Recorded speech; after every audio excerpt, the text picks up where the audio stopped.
শীতের দিনে এভাবে বাসায় যদি একবার লুডুস রান্না করো, ছোট কিংবা বড় সবার কাছে খুব প্রিয় হয়ে যাবে। সব সময়ের জন্য তোমাকে আবদার করবে এরকম লুডুস রান্না করে দাও। আসসালামু আলাইকুম, কেমন আছো তোমরা সবাই? গ্রাম বাংলা রান্নাঘরের পক্ষ থেকে তোমাদের স্বাগতম সবাইকে। আমি এই পর্যায়ে একটা কড়াই নিয়ে নিলাম চুলার উপরে, আর এখানে 750 গ্রাম পরিমাণে পানি অ্যাড করে নিলাম।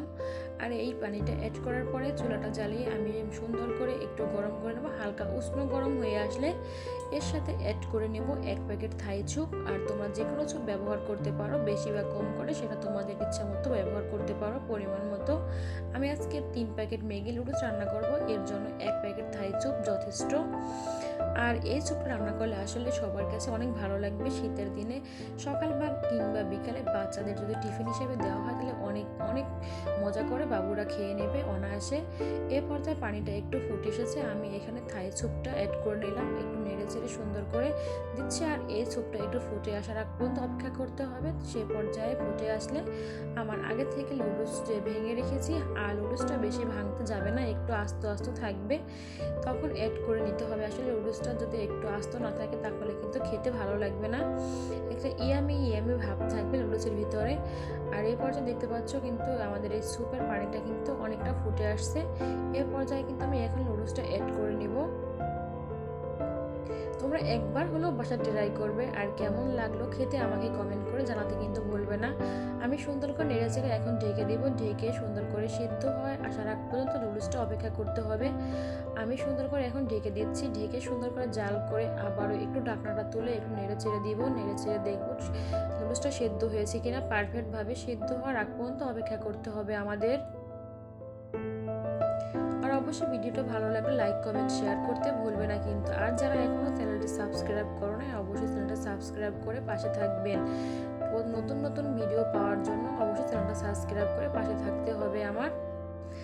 আর এই পর্যায়ে সুন্দর করে কিন্তু লুডুসটা অনেকটাই সেদ্ধ হয়ে আসছে, দেখতেই পাচ্ছ তোমরা। আর এই লুডুসটা কিন্তু সামান্য কিছু উপকরণ দিয়ে রান্না করা যায়, এখানে বেশি কিছু দিতে হবে না। সামান্য ঘরে থাকা হাতের কাছে যে উপকরণগুলো থাকে সেইগুলো অ্যাড করলেই কিন্তু সুন্দর করে লুডুসটা রান্না করা যায়। আর সামান্য উপকরণ দিয়ে যে অসামান্য লুডুসটা রান্না করবো আর কি বলবো তোমাদের, এতটা টেস্টি হয়েছে। আমি এই পর্যায়ে 2 চামচ পরিমাণে কর্নফ্লাওয়ার নিয়ে সামান্য একটু পানি গুলিয়ে তারপর অ্যাড করে নিচ্ছি, তাহলে গ্রেভিটা একটু ঘন হবে, তাহলে খেতে কিন্তু আরও বেশি বেশি মজার হবে। তোমরা কম বেশি করে দিতে পারো, তোমাদের যদি হাতের কাছে না থাকে কর্নফ্লাওয়ার তাহলে এটা স্কিপ করতে পারো অবশ্যই। আমি এ পর্যায়ে 3 চামচ পরিমাণে টমেটো সস অ্যাড করে নিলাম। টমেটো সসটা দিলে কিন্তু লুডুসের এই ফ্লেভারটাও মানে এতটা ভালো লাগে, আর দেখতেও কালারফুল মনে হয়। সুন্দর করে ফুটে আসতেছে, আমি কিন্তু এ পর্যায়ে আগে থেকে লুডুসের মশলাটা কেটে নিয়েছিলাম, সেই মশলাটা এখন এই পর্যায়ে অ্যাড করে দিলাম।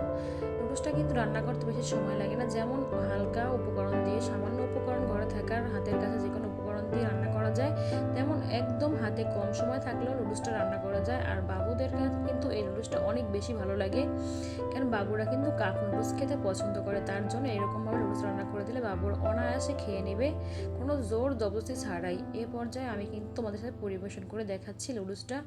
আর এতটা কালারফুল হয়েছে কি বলবো তোমাদের, খেতে কিন্তু ওয়াও ইয়ামি হয়েছিল।